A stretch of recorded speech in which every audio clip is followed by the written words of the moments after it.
मेरा नाम आमना है और मैं एक गांव में रहती हूँ। हमारा गांव पहाड़ों में वाक़ है। मैं पढ़ी लिखी नहीं हूँ और न ही कभी अपने घर से बाहर गई हूँ। मेरी उम्र 18 साल है। मेरे अब्बू की छोटी बाई शहर में काम करती है और इनके सब घर वाले शहर में ही रहते हैं। इनका बेटा सरफराज जो कि दूसरे मुल्क में काम करता है, मेरी इससे शादी तय कर दी गई। मुझे नहीं पता कि शादी क्या चीज़ है और न ही कभी इससे पहले इसके मुताल्लिक बातचीत हुई थी।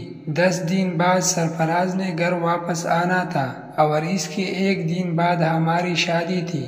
मेरे घर में शादियों की तैयारी चल रही थी। मेहमान आ रहे थे। शादी का दिन आ गया। मैं कमरे में बैठी थी और सरफराज बाहर बारात लेकर हमारे घर आए। फिर हमारा निकाह हुआ। मेरी रुखसती हुई। हम लोग रात को 8 बजे घर पहुंचे। मैं सच सुनूर कर कमरे में बैठी थी। फूलों से हमारा कमरा सजा हुआ था। 1 घंटे बाद मेरा शोहर कमरे में आया, मुझे सलाम किया और मैंने सलाम का जवाब दिया।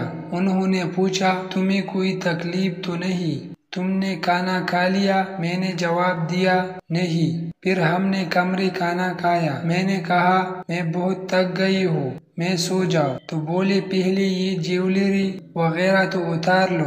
फिर मैंने हाथ मुंह धोया और आकर लेट गई। मैं समझती थी शादी के बाद लड़का और लड़की एक साथ रहते हैं, मगर ये नहीं पता था कि कैसे रहते हैं और क्या करते हैं। जैसे ही मैं लेटी तो फराज ने मेरे गाल पर हाथ फेरा और बोले कि आप बहुत खूबसूरत हो और मेरे ऊपर झुक गई। मैंने कहा, क्या कर रही है आप? फराज बोले, ये तो प्यार है। मैं खामोश हो गई और वो मेरे ऊपर लेटी और छिड़काने करने लगी। मैं पहले तो खामोशी से लेटे रही, लेकिन जैसे ही वो हमारे कपड़े उतारने लगी, मैं शोर मचाती हुई से बाहर भाग गई।